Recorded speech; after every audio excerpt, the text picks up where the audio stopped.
Welcome to another episode in the Johan Explains series. Today we're going to take a look at one of the most iconic, mesmerizing keyboard intros of all times in prog. The band is Genesis. The song is Watcher of the Skies.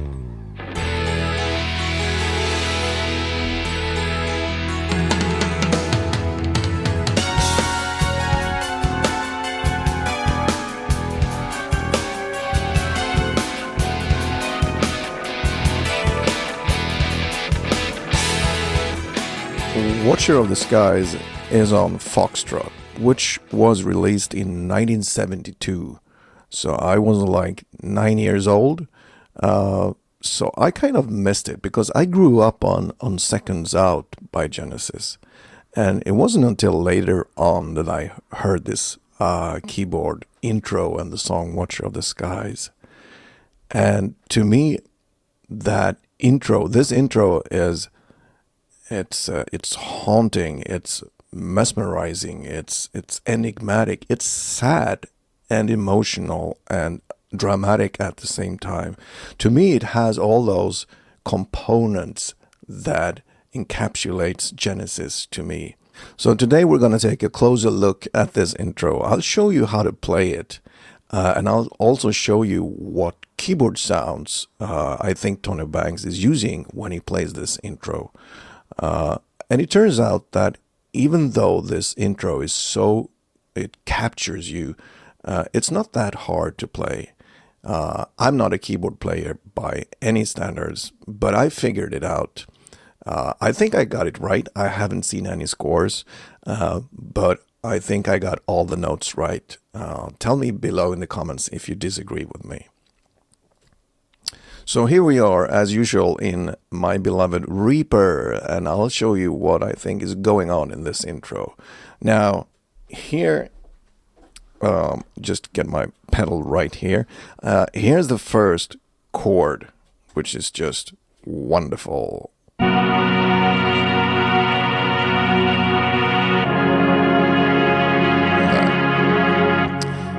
And to get this sound, what I did is that I used, this is like a mellotron.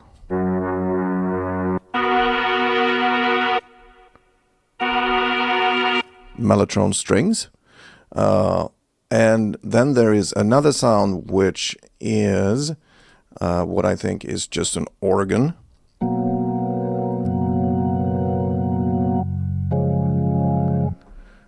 You can hear this slight drive, a saturation in this organ. I think that is the right thing to do.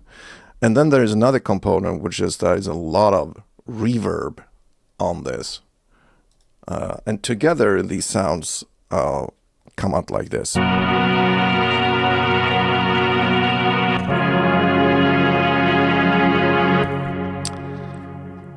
Cool, huh?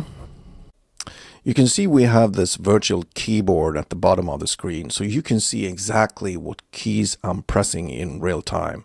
So because I'm playing this for you, like live. So I will not be explaining all the keys I'm pressing because you can see them and you can play along if you like. But I will stop and talk about some sections that I think are interesting. So let's look at the first two chords. We're in F sharp, and like a normal chord would be like this, but that's not really that interesting. To really capture the listener, Tony Banks, what he does is that he leaves out this C sharp, and he instead plays the B. So we have this chord,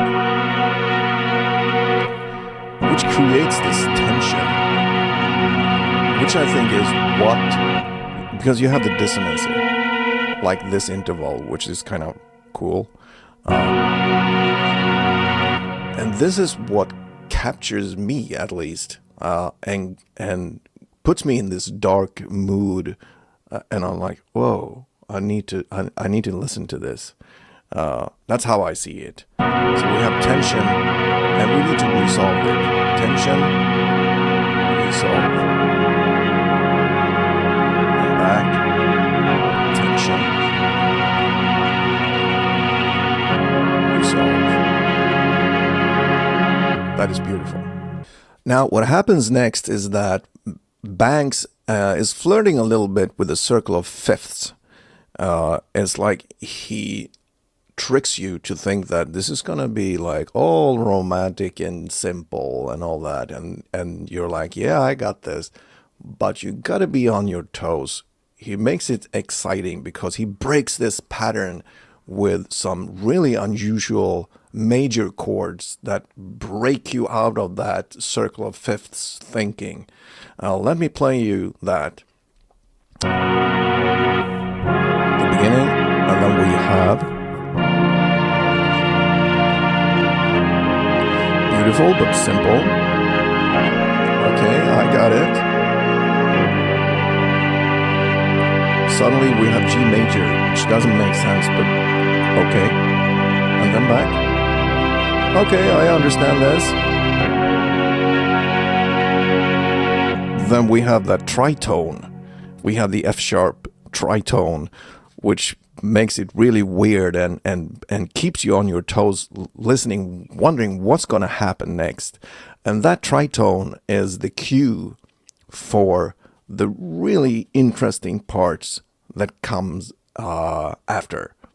Now, what happens next is like a master class in the concept tension release or tension resolve, whatever you want to call it.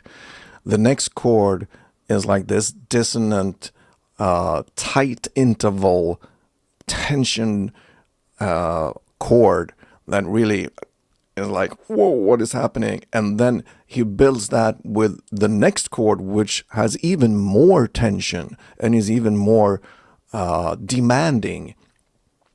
And then we have the resolve and we can breathe again. So for you guys who are interested in composition, this is like, okay, study this because this is really interesting. So let's do it. We had this G major, C major, tritone, and now, and even more tension.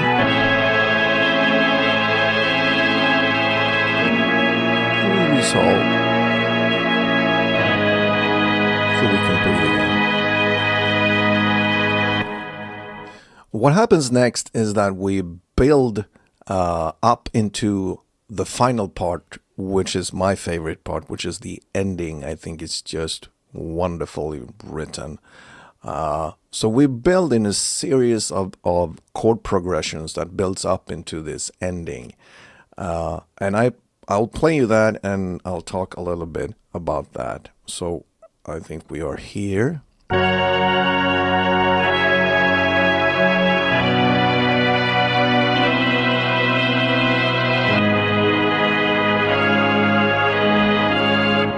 And that is interesting to me because that sounds Lydian to me.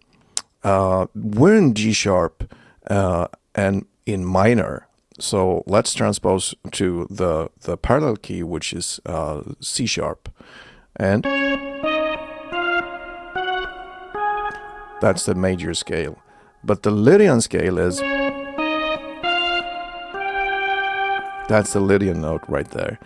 And that's, to me, why this sounds Lydian. And none of the other parts sound Lydian to me. But here, Banks goes into this Lydian thing, which I think is cool. Again,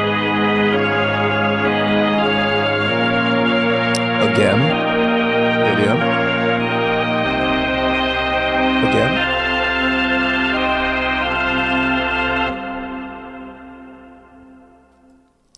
As I see it, the previous chord progression is it's the build-up for the ending. That's how I see it. It builds and builds. And then when this single note, the G sharp, happens, that's when things happen for me. I'll try to explain it. It's like we have the the last thing that happens in this progression, so the build-up is,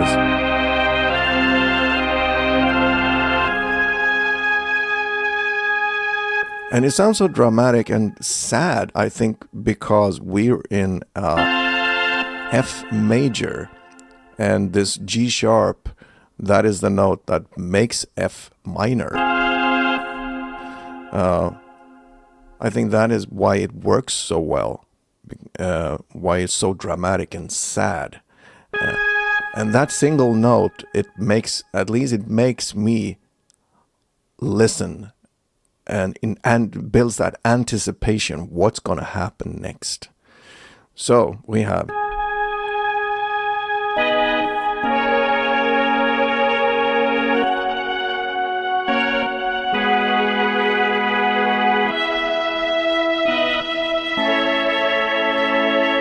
and that is interesting to me because that's an A major. It's a major chord. It should sound happy. But it's the saddest A major chord I've ever heard. It just sounds sad because in this sequence, it just works and it sounds sad. To me, it sounds really sad. So when I learned to play it, I was like, whoa. It's A major, but it sounds haunting. So let's play that again.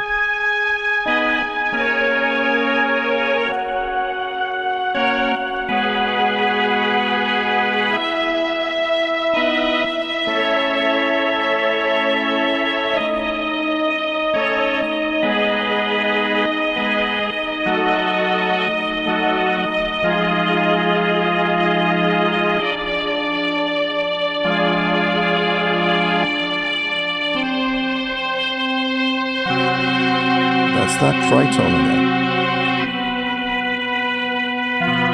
And another one. And of course, we come full circle and we can move back into that. I'm astonished how well written this is.